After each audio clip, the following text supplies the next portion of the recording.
자, 그러면 공시송달에 대해서 한번 살펴보도록 하겠습니다. 워낙 이게 중요한 거라 그랬죠. 송달 자체가 중요하지만 그 중에 또 공시송달이 더더욱 중요하겠습니다. 자, 송달에 관한 다음 설명 중 가장 옳지 않은 것은 뭘까? 이건데요. 예, 거기 정답을 보시게 되면 4번이 정답으로 되어 있을 겁니다. 최초의 공시송달은, 예, 이것도 앞서 봤던 거지만 2주죠. 그 다음에 뭐죠? 일주일이 아니라 5일이죠. 2주 5일, 2주 5일 이렇게 기억하시면 됩니다. 자, 그 다음에 1번은 봤던 거고, 2번도 봤던 거고요. 그 다음에 3번, 사형 무기 또는 장기 10년이 넘는 징역이나 금고에 해당되는 사건의 재심 공판 절차에서는 피고인에 대한 송달 불능보고서가 접수한 때로부터 6개월이 지나도록 피고인이 수재 불명이나 하더라도 피고인 불출석 재판을 진행할 수 없다. 이게 피고인의 불출석 재판이 가능한 경우인데요. 그렇지만은 이것이 피고인이 불출석 없이도 재판할 수 있잖아요. 그죠? 송달 불능보고서 접수일 때로부터 소촉법상 6개월이 지나도록 수재 불명일 경우에는 피고인 출석 없이 재판할 수 있는데 그 형이요. 사형이나 무기, 장기 10년이 넘는 징역이나 금고에 해당되는 사건의 경우에는 안 된다. 이런 얘기 되겠습니다. 자, 이것도 기억해 주셔야 되겠죠. 자, 근거를 확인해 볼까요? 예, 소촉법 23조 제1항 23조가 되겠습니다. 자, 그 다음에 2번 문제. 송달에 관한 다음 설명 중 가장 옳지 않은 것은 뭘까? 이건데, 이건 2번이 틀린 질문이 됩니다. 공시송달 방법에 의한 피고인의 소환이 부적법해서 그렇다면 송달의 효력이 없는 거죠. 피고인이 공판기일에 출석하지 않은 가운데 진행된 제1심 절차가 위협한 경우라고 한다면 제1심에서 증거조사가 이루어진 이상 그 증거에 대해서 그 항소심이 새로이 증거조사를 할 필요가 없다. 그러면 송달이 제대로 이루어진 것이 아니라고 한다면 그때 이루어진 소송행위는 전부 무효가 됩니다. 그래서 다시 증거조사를 해야 되는 거죠. 필요가 없다는 게 잘못된 거죠. 그만큼 송달이 중요하다 이런 얘기예요. 예, 공시송달의 요건이죠. 피고인이 재판권이 위치하는 장소에 있는 경우에 다른 방법으로 송달할 수 없다면 그때는 공시송달이 가능하다. 그 경우에도. 자, 그 다음에 예, 도달한 때 송달된 것으로 간주한다는 규정. 자, 그 다음에 교도소, 구치소 또는 국가경찰관서의 유치장에 체포, 구속된 또는 유치된 사람에게 하는 송달은 교도소장, 구치소장, 또 국가경찰관서의 장에게 한다는 거. 예, 이거 우리가 잘 알고 있는 내용이 됩니다. 그 다음에 세 번째, 공시송달에 관한 다음 설명 중 가장 옳지 않은 것은 뭘까? 이건데요. 예, 3번의 정답은 1번이 되겠습니다. 법원은 공시송달에 있어 법원사무관 등이 송달할 서류를 보관한다는 사유를 관보나 신문지상에 공고할 것을 명해야 하므로 이를 명하지 않고 공고도 없었다면 그 공시송달은 부적하다. 원래 공시송달을 했을 때 그 사유를 신문지상에 공고할 수 있는 거예요. 이건 반드시 하라는 얘기가 아니라 할 수 있는 재량사항이란 말이죠. 예. 따라서 그 공시송달이 부적법하다라고 보기 어렵습니다. 자, 확인해 볼까요? 예, 여기죠. 원래 공시송달 방법은 이거죠. 법원사무관 등이 송달할 서류를 보관하고 사유를 법원 게시장에 공시하는 거죠. 이게 공시송달 방법이죠. 다만 법원은 전항의 사유를 관보나 신문지상에 공고할 것을 명할 수 있다. 명할 수 있다는 것은 재량 규정이거든요. 명해야 한다라고 한다면 기속 규정이기 때문에 안 하면 위법이 되지만 할 수 있다라고 돼 있으니 이건 재량 규정이니까 꼭 하지 않았다 하더라도 위법이라고 단정하기가 어렵다. 이런 얘기 되겠습니다.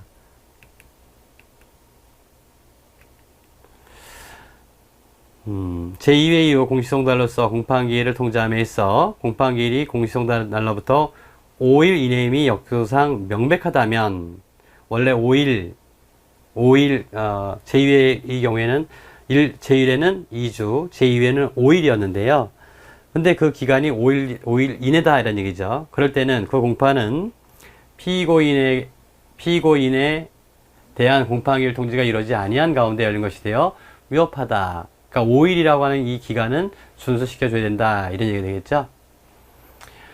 그다음에 피고인이 검찰에서 자신의 휴대전화번호 및 사위의 휴대전화번호를 진술하고 있는데도 위 각 전화번호로 연락하여 송달받을 장소를 확인하여 보는 등의 시도를 하지 아니한 채 공시송달할 수 없다. 아시죠? 따라 부적법하다 맞는 거고요. 공소장에 피고인이 운송업을 하는 사무소 소재지가 기재되어 있는데도 주거지에 우소한 소송기록 수리통지서 등이 이사불명으로 송달 불능되었다는 이유로 곧바로 공시송달한 것은 역시 부적법하다. 그러니까 적어도 뭐죠? 이런데 알아봐야 된다는 얘기죠.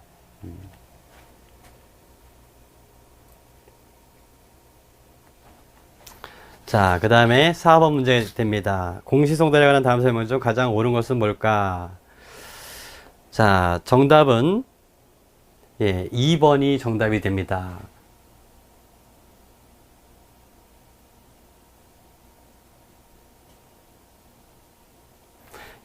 아시겠지만 6개월이 지나야 공시송달 결정할 수 있죠. 근데 6개월이 지나기 전에 공시송달을 했다면 결국 피고인이 출석 없이 재판했다는 얘기니까 이거는 적법이라고 보기 어렵겠죠. 직권으로 파기될 수 있다. 자, 요건 맞는 질문이 되겠습니다.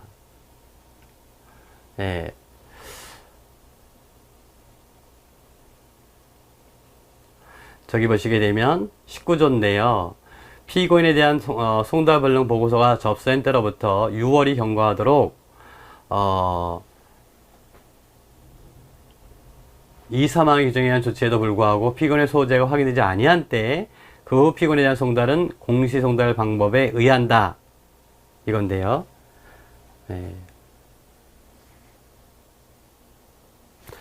여기에 대해서 이렇게 판시하고 있어요.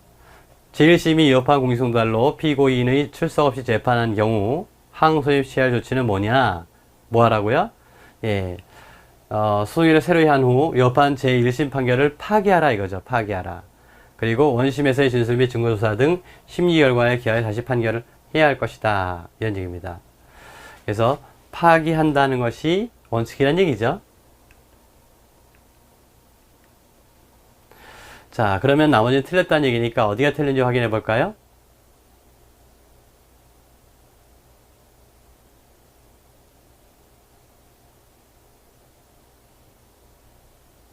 여기는 대상이 아니죠. 피고인이 수감 중인 관계로 송달을 받지 못하였더라도 라고 하니까 이 경우에는 어디다 해야 됩니까? 수감 교도소라고 하는 소장에게 해야 되는 거죠. 그러니까 이럴 때는 공시송달 사유가 아닌 거예요. 그 다음에 제1심이 위협한 공시송달 결정을 통해서 불출석 재판한 경우에 항소심은 취소한 다음에 공시상 부본 등의 송달을 다시 하면 되고 제1심에서 이런 증거조사를 다시 해야 하는 것은 아니다. 역시 적법한 송달이 아니었기 때문에 증거조사를 다시 해야 된다는 것이고요.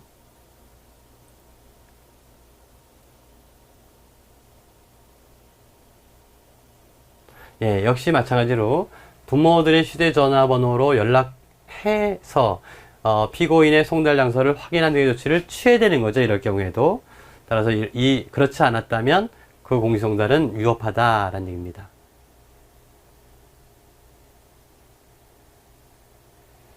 자, 다음 5번 문제입니다. 형사소송법상 공시송달에 관한 설명이다. 가장 잘못되었거나 적절하지 않은 것은 뭘까? 이건데요. 4번이 정답이에요. 최초의 공시송달은 법원 사무관 등이 여기 다음 날부터가 되겠네요. 요건 다음 날이 아니라 5일이라고 그랬죠. 피고인의 주거, 사무소와 현재지를 알 수 없는 때 공시송달을 할 수 있고, 그러니까 앞에 문제에서 피고인이 수감되어 있다면 현재지를 알 수 없는 때에 해당하는 것이 아니죠. 피고인이 재판권이 미치지 아니한 장소에 있는 경우에 다른 방법으로 송달할 수 없을 때도 위와 같다. 그래서 공시송달 사유가 두 가지가 있는 거죠.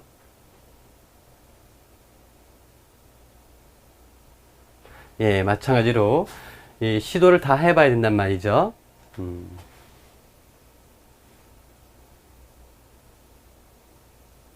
이건 공시송달의 방법이죠.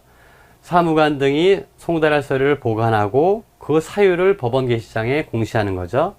예. 신문 등에 공고하는 것은 해도 되고 안 해도 되는 겁니다.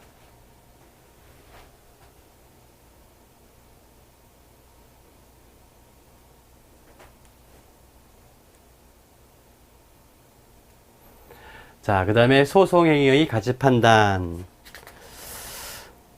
우리가 소송행위는 일정한 적법 요건이 있고요. 유효 요건이 있단 말이죠. 그래서 이러한 적법 또는 유효 요건을 구별하지 못했을 때 그것이 적법, 부적법, 위법하다, 적법하다라고 하는 판단을 내릴 수 있고, 그 다음에 유효 요건을 구별하지 못했다고 한다면 무효 또는 유효 이런 판단을 내릴 수가 있게 되는 거죠.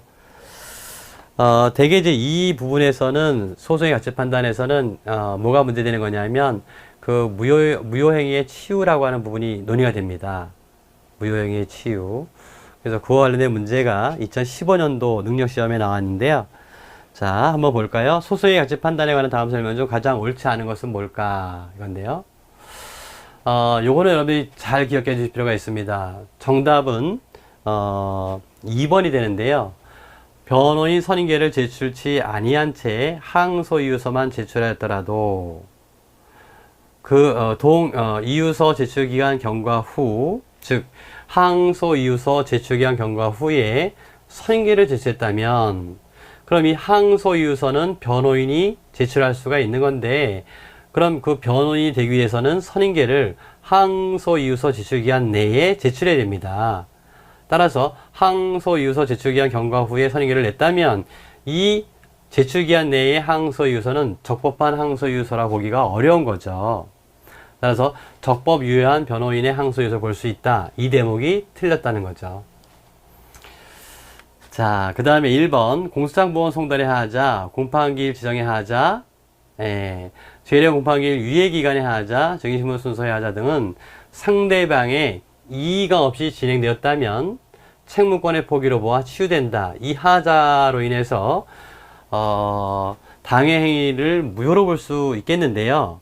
그런데 당연히 무효가 되는 것이 아니라 이의를 제기했을 때 무효가 되는 거죠. 이걸 우리가 책무권의 포기라고 합니다. 책무권을 포기하게 되면 비록 공소장 부본 송달의 하자가 있다 하더라도 저 하자는 치유가 된다. 즉 유효한 행위로 된다. 이런 얘기 되겠어요. 우리가 앞서 관할 위반에 대해서도 마찬가지였었죠. 관할 위반에 대한 이의 신청을 해야만 관할 위반 판결을 해주는 거지, 관할 위반에 대한 이의 신청을 하지 않았을 경우에는 그냥 재판을 진행하게 됩니다. 그래서 당해 사건에 대한 변론이 진행되게 되면 더 이상 관할 위반을 주장할 수가 없게 되는 거죠. 그런 것들을 우리가 책무권의 포기로 볼 수 있는 것입니다. 그런 예다라고 하는 것이니까 이것도 얼마든지 다음 중 책무권의 포기에 해당하지 않는 것은 뭐냐, 이런 형식으로 출제할 수가 있겠습니다. 소송행위는 절차유지 원칙상 취소는 인정할 수 없으며 법률상의 취하는 철회적 의미를 지닌다. 여러분들은 뭐 취소와 철회를 잘 구별하실 수 있을 거예요. 우리가 법학에서의 취소라고 하는 것은 물론 우리가 엄격하게 구별하는 개념으로 쓰는 겁니다. 취소라고 하는 것은 처음부터 하자가 있었던 거죠. 우리가 원시적 하자라고 할까요? 원시적이라는 개념이 또 넓으니까 당해 행위에 처음부터 하자가 있었던 거죠. 그래서 당해 소송행위에 처음부터 하자가 있었기 때문에 그 하자를 이유로 해서 당해 행위를 취소시키는 겁니다. 그래서 원칙적으로 이 취소가 되면 소급해서 무효가 되는 거죠. 효과를 보게 되면 취소권 행사하게 되면 소급 무효가 돼요. 근데 철회라고 하는 것은 당해 행위에 처음부터 하자가 존재하는 것이 아니라 사후에 발생한 사정 변경, 새로운 사정에 의해서 당해 행위의 효력을 유지시키기 어려울 때 당해 행위를 장래에 향하여 소멸시키는 행위입니다. 이거는요. 장래에 향하여 그 효력을 소멸시키는 행위, 이걸 철회라고 하는 거죠. 네, 취소와 철회는 그런 점에서 차이가 있습니다. 우리가 흔히 일반적인 그 시각에서는 취소와 철회를 혼용해서 쓰는 경우가 많아요. 예컨대 친구랑 예컨대 주말 저녁 약속을 잡아놨다. 아니면 뭐 토요일 날 뭐 술 약속을 하나 잡아놨다. 근데 주말에 또는 그 전에 뭐 다른 급박한 일이 발생해서 그 약속을 지킬 수가 없다라고 할 때, 그죠? 그 약속을 잡은 거에 처음부터 잘못이 없었던 거죠. 그런데 약속을 한 이후에 새로운 사정이 발생한 거죠. 그러니까 그 약속은 뭐죠? 철회 사유가 되는 거지 취소 사유가 되는 것이 아니죠. 야, 우리 그 술 약속 취소해야 되겠네. 이게 아니라 철회해야 되겠네. 라고 쓰는데 우리가 일반적인 어감상으로 취소와 철회가 같은 것으로 우리가 받아들인단 말이에요. 우리 일반인들은. 그래서 그렇게 쓰지만 법적 개념으로서의 취소와 철회는 완전히 다른 개념이 되는 거죠. 여러분들이야 법원에 근무하셨기 때문에 잘 아시겠지만 그렇지 않은 분들은 이런 개념들을 혼용해서 쓰시는 거죠. 구별해서 쓰시지 못하고요. 그 다음에 관할권이 없는 법원이 한 소송행위도 부적법하지만 유효하다. 이건 여러분 잘 아시죠? 네. 그래서 관할권이 없다 하더라도 앞서 제가 잠깐 그런 말씀 드렸습니다만 거기에 대한 이의 신청이 없다면 그 소송행위는 유효한 거예요. 여기 조문이 있을 텐데요. 확인해 볼까요? 예, 소송행위는 관할 위반의 경우에도 그 효력에 영향이 없다. 우리 2조에 나와 있죠? 예.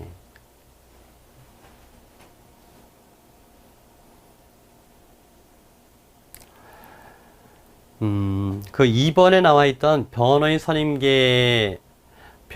선임의 하자의 치유라고 하는 문제가 하나 있었습니다만 공소제기 하자의 치유라든지 대표적으로 몇 가지가 있어요. 공소장을 기재해야 되는데 공소장을 제출했을 때 공소장에 그 필요적 기재사항이 있지 않습니까? 그 필요적 기재사항을 제대로 기재하지 않고 공소제기했다가 사후에 공소장을 그 필요적 기재사항을 보완했다라고 할 때 그것을 공소제기 하자의 치유를 인정할 수 있겠는가? 또 고소의 추한이라고 하는 문제도 있지 않습니까?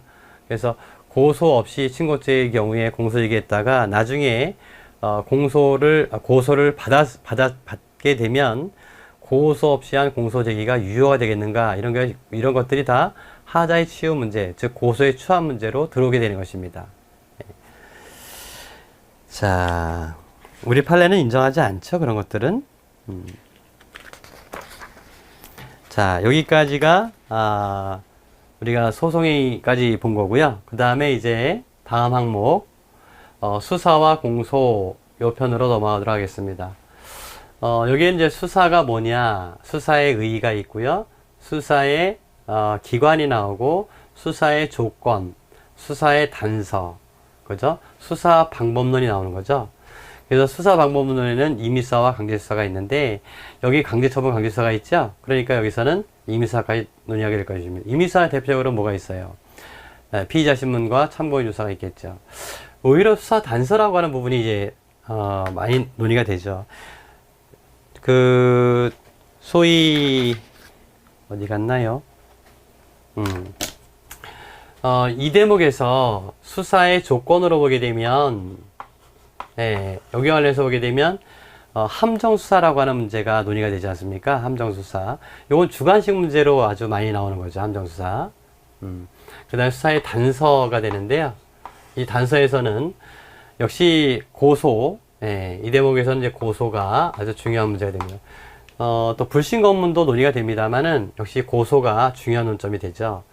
다만 이제 친고죄라고 하는 것이 이제 축소되는 경향이 있고 보니 그만큼 고소라고 하는 것이 중요성이 좀 떨어지는 것은 분명합니다. 그 다음에 임의수사가 나오는데요.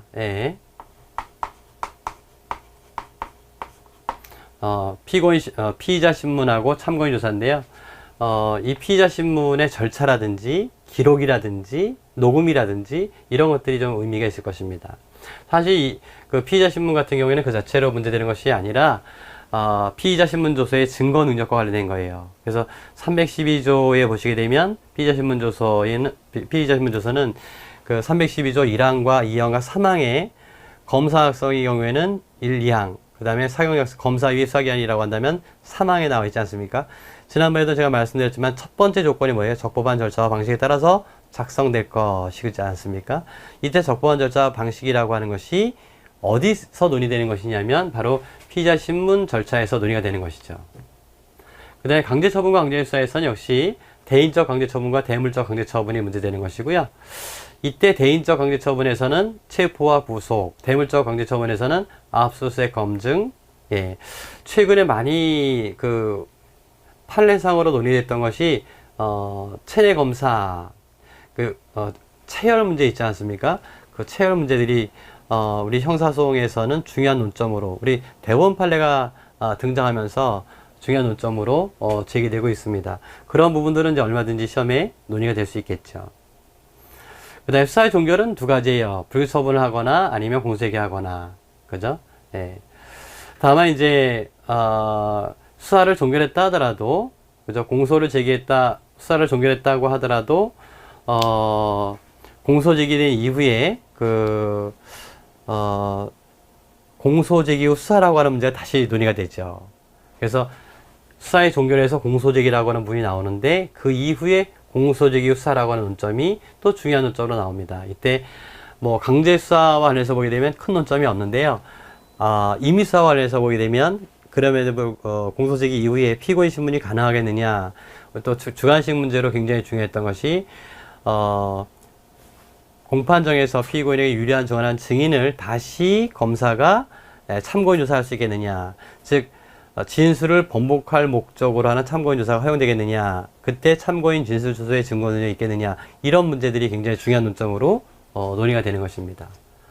그 다음에 이제 공소제기가 되겠는데, 공소제기 방식이라든지, 그 다음에 이에 대한 불복이라든지, 이른바 공소장 1번주의, 뭐 기소독점주의, 이런 부분들이 이제 논의가 되는 그런 내용이 되겠습니다.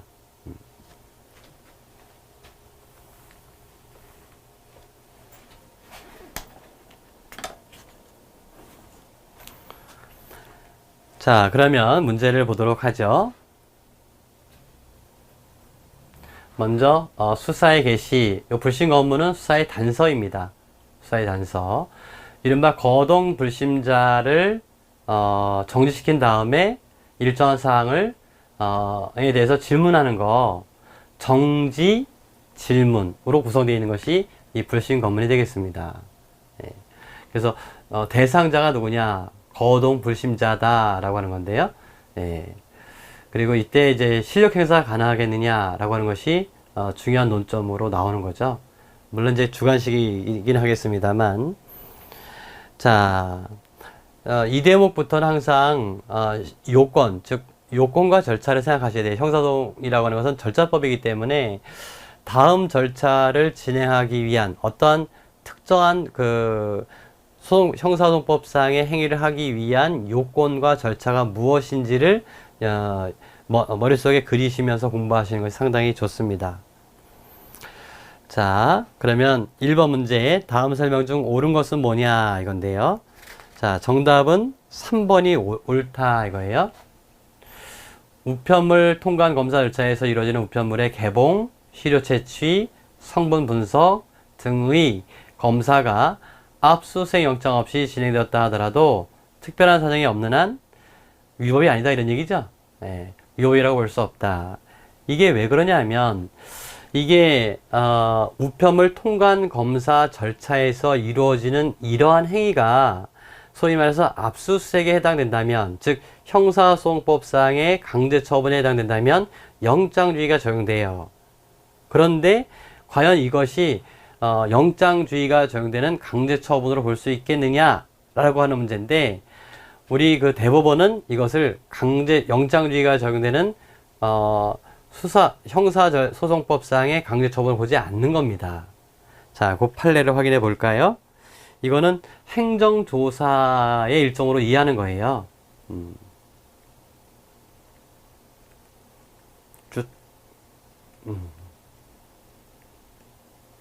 예.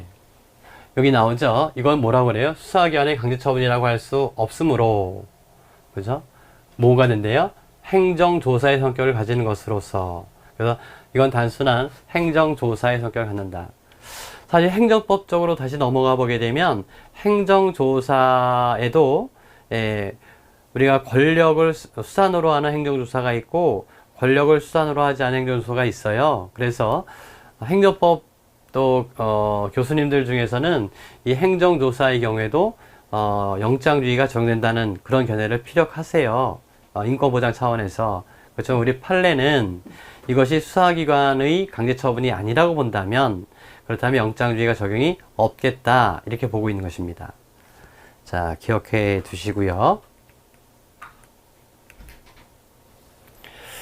자, 형사소송법 118조는 압수수색 영장은 이거는 물건의 점유를 취득하는 강제처분을 말하는 것이고, 수색이라고 하는 것은 물건의 사람이나 물건을 발견하기 위한 강제처분을 말하는 것이죠. 처분을 받은 자에게 반드시 제시하여야 한다. 뭐를? 영장은요. 영장은 이게 체포구속영장하고 차이점이 되는데요. 체포구속의 경우에는 예컨대 체포영장을 발부받았는데 내가 영장을 갖고 있지 않아요.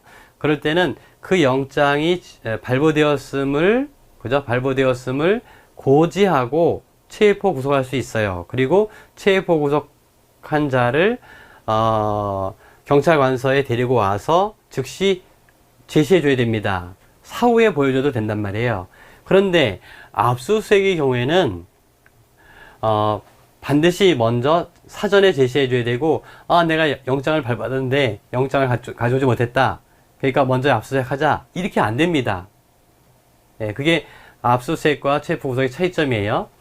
자, 그런데 피처분자가 현장에 없거나 현장에서 그를 발견할 수 없더라도 영장을 제시하지 않은 채 압수수색을 하는 것은 언제나 위법이다라고 되어 있는데요. 이렇게까지는 아니다 이거예요. 기본적으로 사전에 제시를 해야 되는 것은 맞는데 피처분자가 현장에 없거나 현장에서 그를 발견할 수 없다면 그러면 압수수색을 못한다는 얘기 아니에요. 그렇지 않습니까? 네. 사실 행정조사의 일종인데 제가 어렸을 때 그 밀주단속을 여러분들 기억나십니까? 여러분들 기억나실까 모르겠네. 밀주단속을 하는 거를 제가 어렸을 때, 아주 어렸을 때, 기억이 나요. 가만히 생각해 보면. 그때, 시골에서 대부분 이제, 농사를 지으시다 보니까, 되게 이제 그 막걸리를, 농번기 때 이렇게 담가서 드시지 않습니까? 자, 그럴 때 행정조사가 나왔다. 그러면 동네가 조용하죠. 동네 분들이 다들 어디서 숨어요. 그것이 바로 뭐냐 하면, 이런 거죠. 사람이 없는 집에 사람이 없는데 와서 뒤질 수 있겠느냐 이런 얘기죠.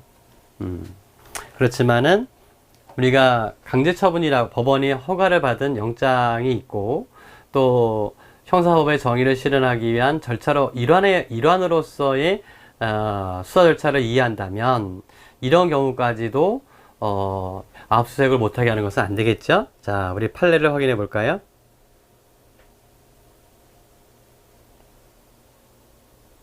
자, 이렇게 돼 있죠.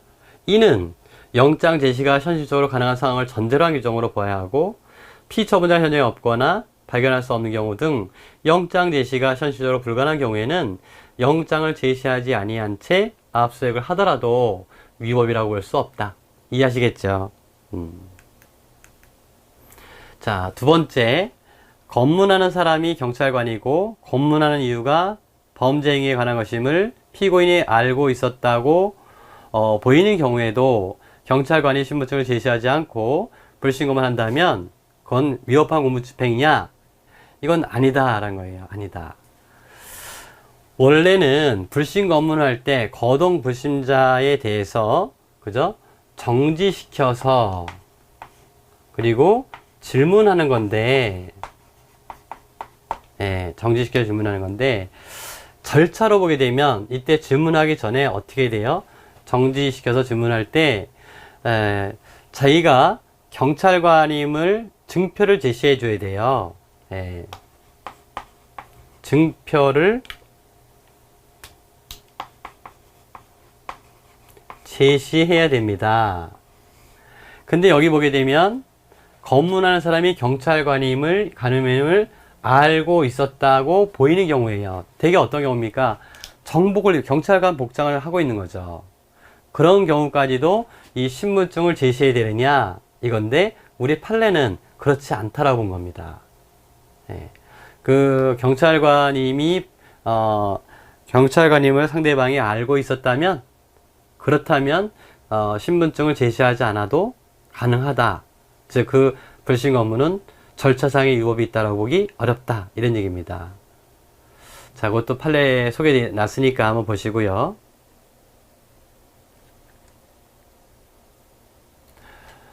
그 다음에 경찰관이 불신검문 대상자 해당 여부를 판단할 때 불신검문 당시의 구체적 상황은 물론 사전에 얻은 정보나 전문적 지식 등에 기초해서 불신검문 대상자인지를 객관적 합리적 기준에 따라 판단해야 합니다. 맞아요.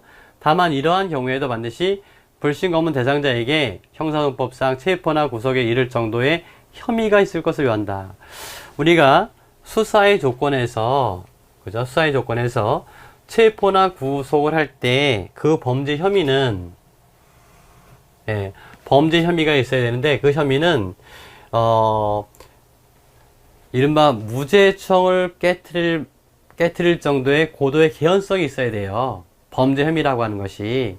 예, 체포나 구속할 때는 그런 정도의 혐의가 인정돼야 됩니다. 그래서 이걸 우리가 구체적 혐의 이렇게 얘기하게 되는데, 거동불심자라고 하는 것은 거동이 좀 수상하다라고 하는 것이지, 저 사람이 어떤 범죄가 저질러졌고 일반적으로 무죄청을 받는데요, 무죄청을 깨트릴 정도의 고도의 개연성이 있느냐, 이것까지 요구하게 되면 그건 이미 이제 수사가 되는 거죠. 네. 이 불신 업무는 수사의 단서이지 수사 자체가 아니에요. 아시겠죠? 그래서 이 정도를 요구하지는 않는다라는 것입니다.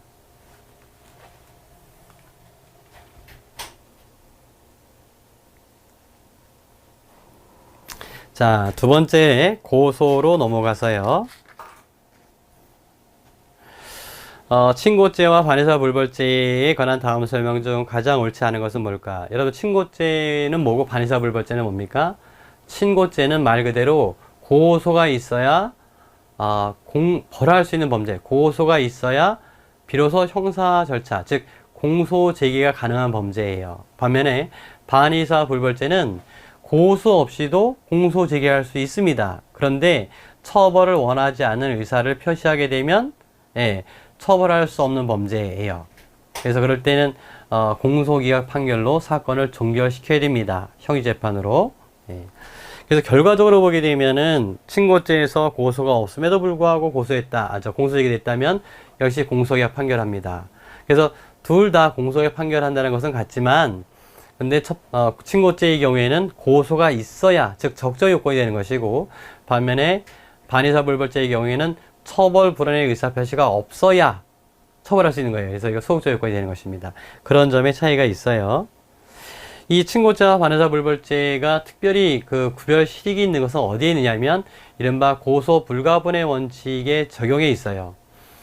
우리 법은 친고죄와 관한 규정을 많은 경우에 반의사불벌죄에 준용하도록 되어 있는데, 유독 고소 불가분의 원칙만은, 예, 반의사불벌죄에 준용하는 규정이 없어요. 그래서 친고죄에 적용되는 고소 불가분의 원칙이라고 하는 것을 반의사불벌죄에 적용할 수 있느냐라고 하는 문제가 계속 시험에 나옵니다. 그래서 그건 적용할 수 없다는 거, 요걸 명확히 해두시면 됩니다. 자, 1번 문제. 친고죄와 반의사불벌죄에 관한 다음 설명 중 가장 옳지 않은 것은 뭐냐, 이건데요. 정답은, 네, 2번이다 이거예요. 어디가 틀렸을까요? 이거는 어떤 문제냐면, 고소의 취소는 고소인이 고소를 했다고 하더라도, 언제까지 취소할 수 있느냐. 그래서 고소 취소의 기간입니다. 고소 취소는 제1심 판결 선고 전까지만 가능해요. 반의사불벌죄에서 처벌 불원의 의사표시를 언제까지 할 수 있느냐? 역시 제1심 판결 선고 전까지만 가능합니다. 그런데 억울한 일이 이제 생기는 거죠. 항소심에 이르러 비로소 반의사불벌죄가 아닌 죄에서 반의사불벌죄로 공소장이 변경됐다. 그 경우 처벌을 희망하는 의사표시를 처리할 수 있느냐? 그러니까 1심에서는 반의사불벌죄가 아니었기 때문에 처벌 불허의 의사표시를 한다 하더라도 별 효용이 없어요. 근데 2심에 와서, 항소심에 와서 반의사 불벌죄로 공소장이 변경됐단 말이에요. 그럴 때 피고인이 처벌 불허의 의사표시를 할 수 있겠느냐 이거죠. 그런데 우리 판례는 안 된다라고 봅니다. 이건 반의사 불벌죄의 처벌 불허의 의사표시도 안 되고 고소의 취소도 안 됩니다. 왜 그러냐? 적어도 이미 항소심이라고 하는 것은 적어도 1심 판결이 선고됐다는 거죠. 1심 판결이 선고된 이후니까 그건 안 된다라고 우리 판례 일관해서 보고 있어요.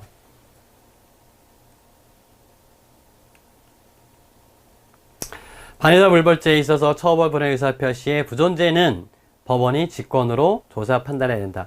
그러니까 이거는 이른바 소극적 소송 요건으로 보는 거예요. 소극적 소송 요건으로. 친고죄의 공범 중 공범자 1인에 대하여 제1심 판결이 선고된 후에는 나머지 공범자에 대해서 고소를 취소할 수 없다. 이게 어떤 거냐면 공범 중에 예컨대 이렇게 있는데요. 갑은 1심 판결이 선고됐고요. 그 다음에 이는 1심 계속 중에 있어요. 자, 1심 판결이 선고됐기 때문에 갑에 대해서는 고소 취소 못하죠. 그러면 을은 아직 1심이 계속 중에 있으니까 을에 대해서 고소 취소할 수 있겠죠.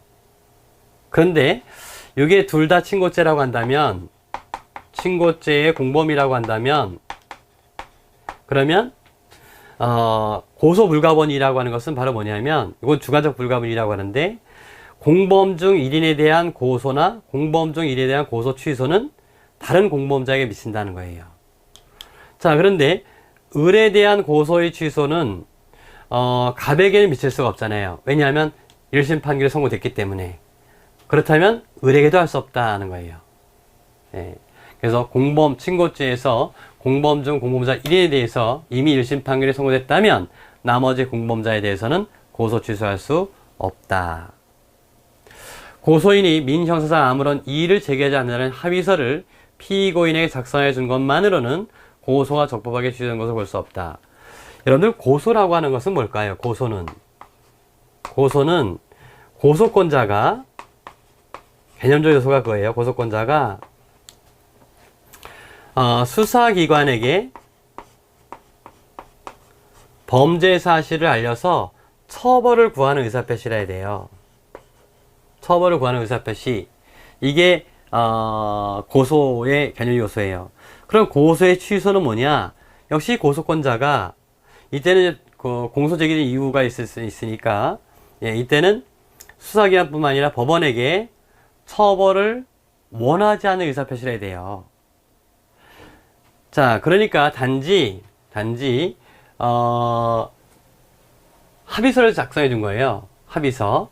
민형사상 아무런 이의를 제기하지 않는다. 요런 합의서를 작성해 줬으니까 이제 그 피고인의 입장에서 봤을 때는 안심이 될 듯 하지 않습니까? 그래서 그걸 이제 법원에 제출해요.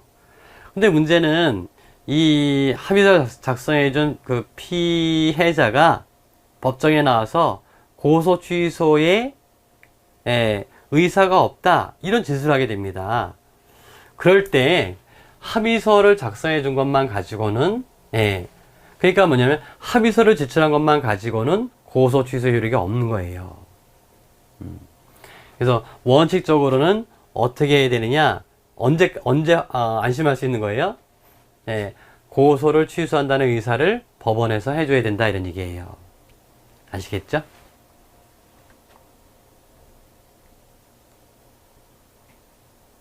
자, 다음 문제. 고소에 관한 설명 중 가장 옳지 않은 것은 뭐냐, 이건데요. 이거는 순서대로 봐야 되겠네요. 정답이 4번인데, 자기나 배우자의 직계존속을 고소하지 못한다. 직계존속에 대한 고소 금지예요. 근데 직계존속은 자기의 직계존속뿐만 아니라 배우자의 직계존속도 포함됩니다. 그러니까 장인, 장모 고소 못합니다. 원칙적으로. 그렇지만 강제추행죄의 경우에는 자기 또는 배우자의 직계존속을 고소할 수 있다. 맞아요. A와 B가 함께 C를 강제추행해서 C가 A와 B를 성폭력 범죄 처벌 등에 관한 특례법 쌍의 특수강제추행죄로 고소하였는데 검사가 A에 대해서는 강제추행죄로 기소한 경우에 C가 B에 대한 고소를 취소하였다면 고소 취소의 효력이 A에게도 미쳐 공소기각 판결을 해야 한다. 예, 이건 사실은 이 문제가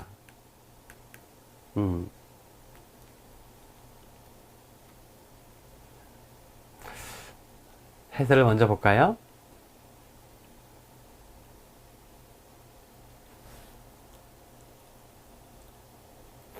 이게 이제 왜 그러냐면은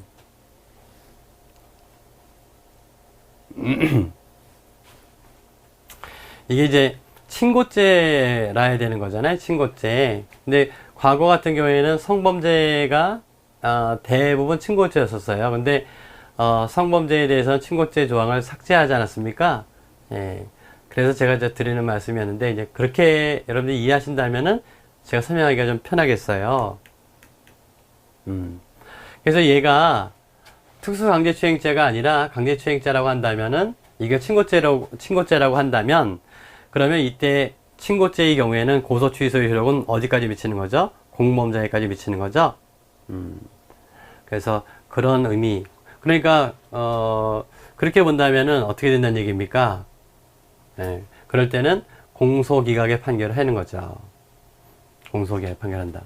그러니까 공범자 1인에 대한 고소의 취소는 다른 공범자에게도 미친다. 그러니까 결국 C에 대해 C가 B에 대해서 고소를 취소했다면 고소 취소 효력은 A에게도 미친다는 거죠. 그러니까 고소를 취소했으니까 친고죄에서 그러니까 처벌할 수가 없죠. 이때 327조에 의해서 공소의 판결하게 됩니다. 제1심 법원이 반의사 불벌죄로 기소된 피고인에 대해서 소촉법 등에 관한 특례법 23조에 따라 피고인의 진술 없이 유죄를 선고하여 판결이 확정된 경우 피고인이 같은 법 23조의 2에 따른 재심 청구를 한 경우 지금 여기서 보시게 되면 1심 법원이 반의사 불벌죄로 기소된 피고인에 대해서 피고인의 진술 없이 유죄를 선고해서 확정된 거예요. 그러니까 1심 판결입니다. 그런데 그 사건의 경우에 피고인 진술 없이 재판했기 때문에 재심을 청구했거든요. 피해자는 재심의 1심 판결 선고 전까지 처벌을 심하는 의사표시를 처리할 수 있다. 다시 말하면 처벌 불원의 의사표시는 제1심 판결 선고까지 가능한데 이게 재심 개시 결정을 받게 되면 1심 판결을 다시 하는 거거든요. 1심을 다시 심리하는 것이기 때문에 재심은 상소심이 아니에요. 동일한 신급의 심리를 다시, 즉 확정된 판결문을 다시 펼쳐서 다시 심리하기 시작하는 것입니다. 왜냐하면 새로운 새로운 증거가 발견했기 때문에 그래요. 예. 그래서 다시 재판하는 것이기 때문에 이제는 1심 판결이 이미 확정된 1심 판결이 없어지는 것과 같은 겁니다.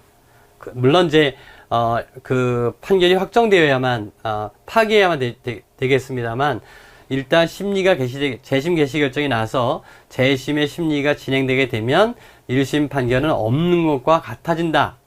그렇게 본다면 처벌본의 의사표시를 할 수 있다. 이런 얘기가 되겠습니다.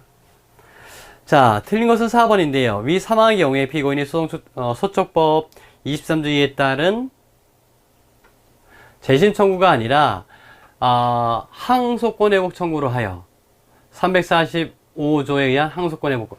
우리가 상소권 회복 청구라고 하는 상소권 회복 청구라는 제도가 있었지 않습니까?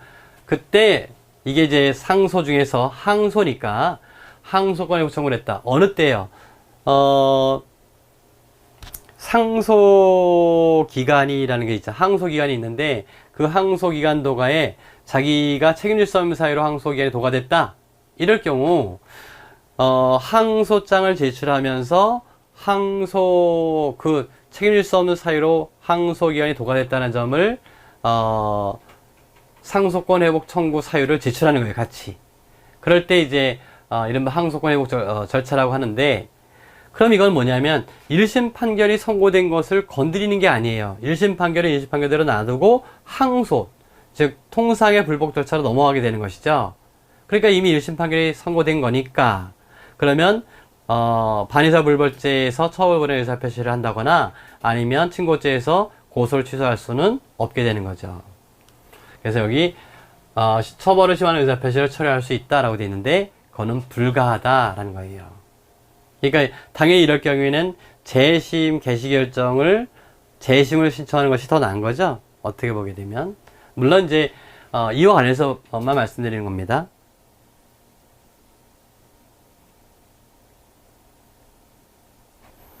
자, 다음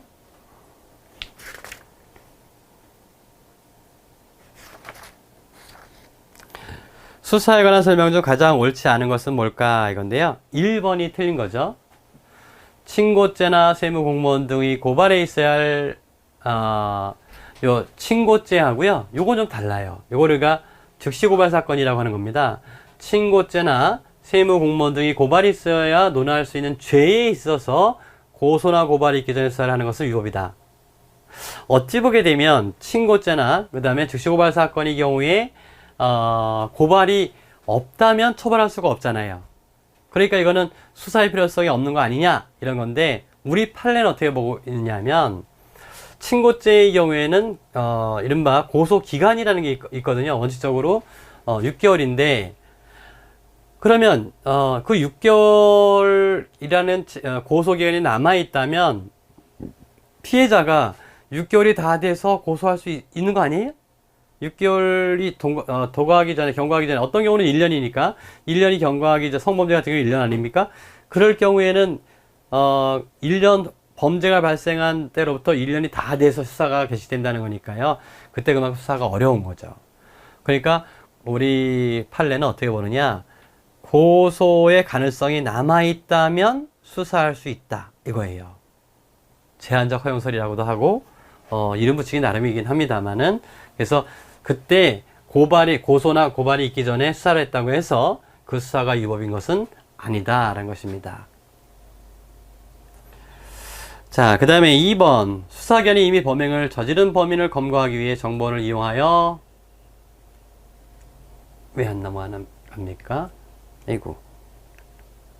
범인을 검거사로 유인한 경우 함정사라고 볼 수 없다. 이거는 뭐냐면은 함정사라고 하는 것은 요건이 뭐냐면 우리 판례가 보고 있는 함정사라고 하는 것은 범위 유발형이에요. 기회 제공형이 아니라 그러니까 이미 이건 범죄를 저지른 자가 되는 거잖아요. 그래서 범죄를 저지른 자니까 단지 어떤 범인 검거를 위해서 유인했다면 함정사로 보기는 어렵겠다. 그 다음에 경찰관이 제보나 첩보가 엄제도 노름병의 손님을 가장하고 들어가서 도우미를 불러낸 거 이건 식품위생부 사건인데 이건 위법한 함정사로 본 판례가 됩니다. 경찰관이 공원 인도에 쓰러져 있는 취객 근처에서 감시하고 있다가 마침 피고인이 나타나 취객을 부축하여 10m 정도를 끌고 가 지갑을 뒤지자 현장에 체포한 것은 위법한 함정사가 아니다. 이거는 피고인이 여기서 피고인이 아니라 경찰관이 범위를 유발시킨 게 아니죠. 어쩌면 기회를 제공해 준 것일 수는 있겠지만 예, 이 정도 기회 제공의 함정사는 함정사로 보지 않는 게 우리 판례 입장입니다.